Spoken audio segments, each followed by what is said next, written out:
ಆತ್ಮೀಯ H16 news ವೀಕ್ಷಕರೇ, ನಾನು ನಿಮ್ಮವ MIS ಮಲ್ಲಪ್ಪ ಜೋತವ. ನಮ್ಮ ಕಮಲ್ ಹಾಸನ್ ಅವರು ಕ್ಷಮೆ ಅಥವಾ ವಿಷಾದ ವ್ಯಕ್ತಪಡಿಸಿದ್ರೆ ಮುಗಿದೋಗ್ಬಿಡ್ತಿತ್ತು ಅಷ್ಟರಲ್ಲೇ. ಆದರೆ ಅವರು ಏನು ಜಿದ್ದಿಗೆ ಬಿದ್ದಂಗೆ ಅನ್ನಿಸ್ತಾ ಇದೆ.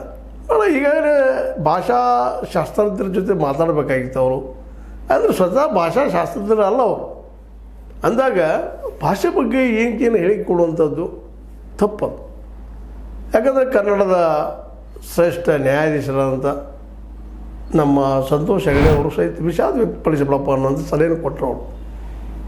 ಮತ್ತಿನ್ನು ಕ್ಷಮೆ ಕೇಳಿದರಷ್ಟೇ ಚಿತ್ರ ಬಿಡುಗಡೆ ಅಂತ ಇವತ್ತು ನಮ್ಮ ಕರ್ನಾಟಕ ಚಲನಚಿತ್ರ ವಾಣಿಜ್ಯ ಮಂಡಳಿ ಅಧ್ಯಕ್ಷ ಎಂ ನರಸಿಂಹಲು ಅವರು ನೇರವಾಗಿ ಹೇಳಿದರು, ನಮ್ಮನ್ನು ಬಿಡುಗಡೆ ಮಾಡಿ ಕೊಡೋದಲ್ಲಪ್ಪ, ಅದು ನಾವು ವಿರೋಧ ಮಾಡ್ತೀವಿ ಅಂಥೇಳಿ. ಅದಕ್ಕೆ ಕೋರ್ಟ್ಗೆ ಹೋಗ್ತಾ ಇದ್ದಾರೆ. ರಾಜ್ಕಮಲ್ ಫಿಲ್ಮ್ಸ್ ಇಂಟರ್ನ್ಯಾಷನಲ್ ಇದ್ದವರು ಹೈಕೋರ್ಟ್ ಮೆಟ್ಟಲೇರಿಗೆ ಹೆಚ್ಚಿದ್ದಾರೆ, ನಮ್ಮ ಪರ್ಮಿಷನ್ ಕೊಡ್ರಿ ಅಂತೇಳಿ. ಅದರಲ್ಲೂ ವಾಣಿಜ್ಯ ಮಂಡಳಿಗೆ ಹಕ್ಕಿಲ್ಲ ಅಂತಲೂ ಮಾತಾಡಿದ್ದಾರೆ. ಇವೆಲ್ಲ ಬೇಕಾಗಿತ್ತ ಅಂತ ಇಷ್ಟನ್ನು ಮುಗಿಸಿ ಹೋಗುವಂಥದ್ದು. ಇದು ಉಗುರಲ್ಲಿ ಹೋಗೋದು ಕೊಳ್ಳೆ ಹಿಡಿದ್ರು ನಮ್ಮಲ್ಲ. ಹಂಗಾಯ್ತು ಕಮಲ್ ಹಾಸನ್ ಪರಿಸ್ಥಿತಿ. ಅದೇ ಕಾಲಕ್ಕೆ ಚೇತನ್ ಅನ್ನುವಂಥ ಒಬ್ಬ ನಟನೂ ಸಹಿತ ಹೇಳಿದರು, ಅಹಂಕಾರದ ಇವ್ರಿಗೆ ಅಂತ. ಇರಲಿ, ಏನದನ್ನು ಒದ ಅಹಂಕಾರ ಇರ್ಬೋದು, ಸ್ವಾಭಿಮಾನ ಇರ್ಬೋದು. ಸ್ವಾಭಿಮಾನಕ್ಕೆ ಅಹಂಕಾರಕ್ಕೆ ಭಾಳ ಅಂತರ ಇಲ್ಲ. ಹಠ ಹಿಡಿದ್ರೆ ಅಹಂಕಾರ ಆಗ್ತದೆ. ತಪ್ಪನ್ನು ತಿಳ್ಕೊಂಡ ಹೌದಪ್ಪ ಅದು ಸರಿ ಅಂದರೆ ಅಲ್ಲೇ ಮುಗಿದು ಬಿಡ್ತದೆ. ಇಂತಹ ಪ್ರಸಂಗವನ್ನು ಕಮಲ್ ಹಾಸನ್ ತಾವು ಹೇಳ್ಕೊಂಡಿದ್ದಾರೆ ಅಂತ ಈಗ ಅನಿಸ್ಲಿದ್ದಾರೆ. ಯಾಕೋ ಆರಂಭದಲ್ಲಿ ಒಂದಿಷ್ಟು ಬುದ್ಧಿವಂತರಿದ್ದಾರೆ, ಅಲ್ಲಿಯ ಭಾಷಾಶಾಸ್ತ್ರಜ್ಞರ ಜೊತೆ ಚರ್ಚೆ ಮಾಡಿ ನ್ಯೂಟ್ರಲ್ ಇದ್ದಂಥ ಭಾಷಾಶಾಸ್ತ್ರದ ಜೊತೆ ಮಾತಾಡಬೇಕಾದ್ರು. ಸಹಜವಾಗಿ ಅವ್ರ ಭಾಷೆ ಬಗ್ಗೆ, ಅವರ ಹಳೆಮೆ ಬಗ್ಗೆ. ತಮಿಳರಲ್ಲಂತೂ ಬಹಳ ಭಾವನಾ ಜೀವಿಗಳಿದ್ದಾರಲ್ಲ. ನಮ್ಮ ಶ್ರೇಷ್ಠ, ನಾವು ಹಿರಿಯರು, ಎಲ್ಲ ಭಾಷೆಗೂ ಇದ್ದೇ ಇರ್ತದೆ, ಇಲ್ಲಂತಲ್ಲ.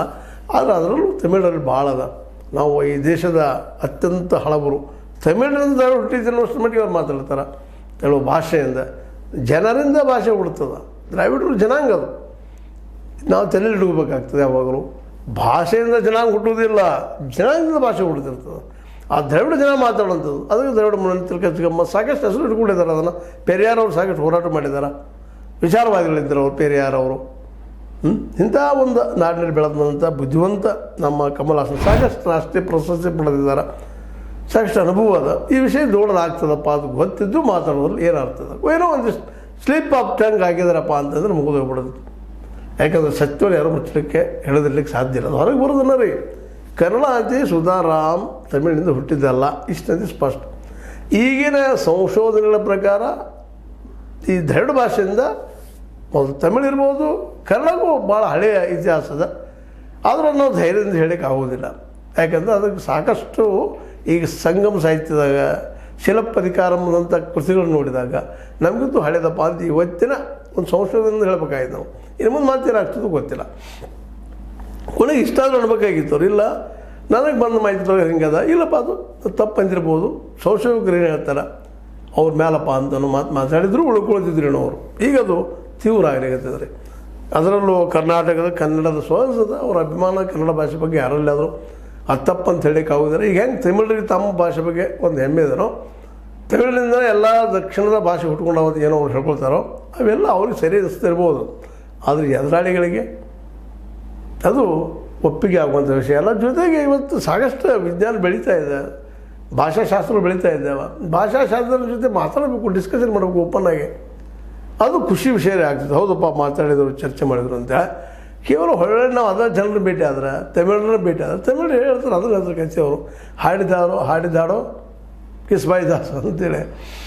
ಈ ಎಲ್ಲ ನೀರಲ್ಲಿ ಇವತ್ತು ಕಮಲ್ ಹಾಸನ್ ಇದ್ದಂಥವರು ಅನಿವಾರ್ಯವಾಗಿ ಜಗಳಕ್ಕೆ ಇಳಿಯುವಂಥ ಪ್ರಸಂಗ ಬಂದ. ಕರ್ನಾಟಕದಲ್ಲಿ ಅವರ ಈಗಾಗಲೇ ಥಗ್ ಲೈಫ್ ಅಂತ ಏನು ಮಾಡಿದ್ದಾರೆ ಫಿಲ್ಮ್, ಅದಕ್ಕೆ ಅರ್ಥಗಳನ್ನು ತಂದುಕೊಂಡಿದ್ದಾರೆ.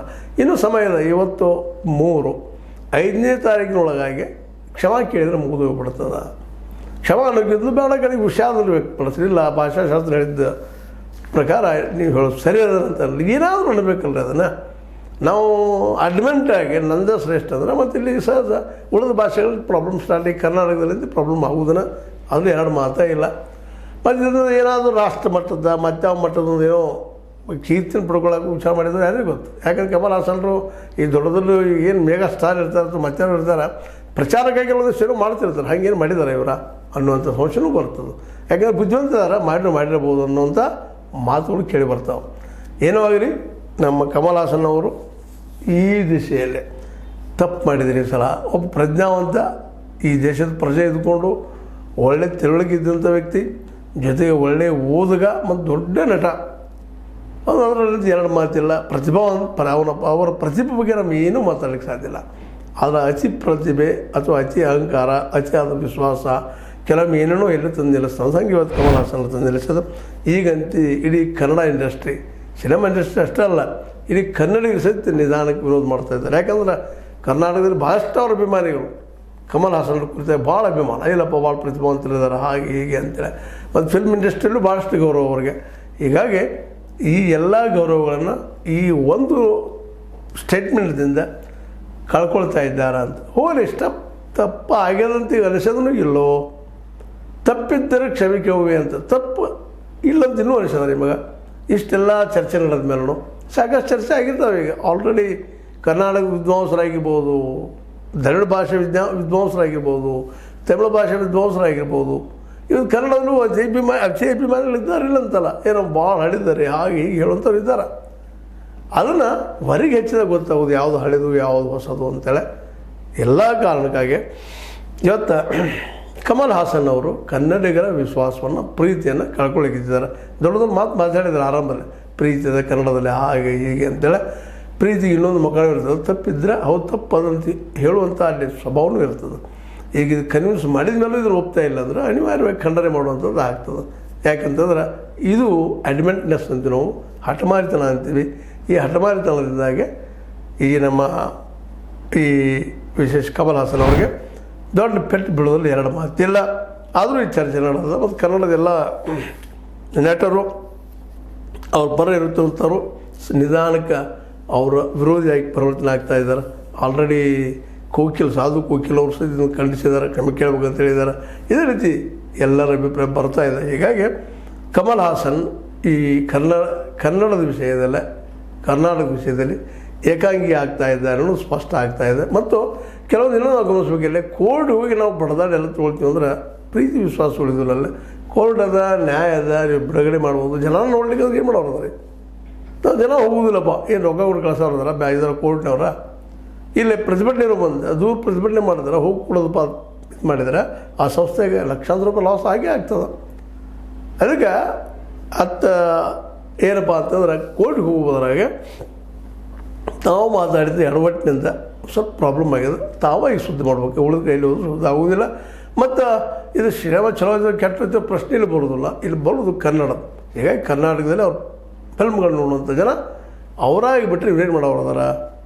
ನಮ್ಮ ಎಲ್ಲ ಹೇಳೋದು ಇದನ್ನು, ಸಾರಾಯಿ ಕುಡಿದು ಎಲ್ಲರೂ ಬಿಟ್ರೆ ಸಾರಾಯಿ ಮಾರವ ಎಲ್ಲ ಹೇಗೋ ಬಾಬು ಬಿಡಬೇಕಾದ ನಾವು. ಅದು ನಾವು ಬಿಡ್ತಾ ಇಲ್ಲದಕ್ಕೂ ಅದ. ಹಾಗೆ ಕನ್ನಡಿಗೆ ಅಷ್ಟು ಪ್ರೀತಿ ಇದೆ ಕಮಲ್ ಹಾಸನ್ ಮೇಲೆ ನೋಡ್ತಾರೆ, ಗೊತ್ತಿಲ್ಲ. ಬಟ್ ಕನ್ನಡದ ಒಂದು ಸ್ವಾಭಿಮಾನ ಪ್ರಶ್ನೆ ಬಂದಾಗ ಜನ ಮೋಸ್ಟ್ಲಿ ಇದನ್ನು ರಿಜೆಕ್ಟ್ ಮಾಡ್ತಾರೋ, ಹೋಗಲಿಕ್ಕಿಲ್ಲ ಅನ್ನೋದು. ಪ್ರತಿಭಟನೆ ಮಾಡೋಕ್ಕಿದ್ದು ಹೋಗೋದು ಬಿಟ್ಟರೆ ಮುಗಿದು ಬಿಟ್ಟಿದ್ದು ಅನ್ನೋ ಮನಸ್ಥಿತಿ ಬಂದರೂ ಬರ್ಬೋದು ಅಂತ ಹೇಳ್ತಾ, ಅದೇನೋ ಆಗಲಿ ವಾಣಿಜ್ಯ ಮಂಡಳಿಗೆ ಹಕ್ಕದನೋ ಇಲ್ಲೋ ಆ ಮಾತು ಬೇರೆ. ಆದರೆ ಜನರಿಗೆ ಹಕ್ಕದಲ್ಲ ಕನ್ನಡದ ಬಗ್ಗೆ, ನಮ್ಮ ಕನ್ನಡದ ಬಗ್ಗೆ ಇವರಲ್ಲಿ ಪ್ರೀತಿ ಇಲ್ಲಪ್ಪ, ಸುಮ್ಮನೆ ಹೇಳ್ತಾನೆ, ಬ್ಯೂಟಲಿಗೆ ಮಾಡ್ತಾನೆ ಕಮಲ್ ಹಾಸನ್ ಅಂತೇಳಿ ಅನಿಸಿದರೆ ತಾನೇ ಬ್ಯಾನ್ ಆಗಿ ಹೋಗ್ತದೆ ಅಂತ ಹೇಳ್ತಾ,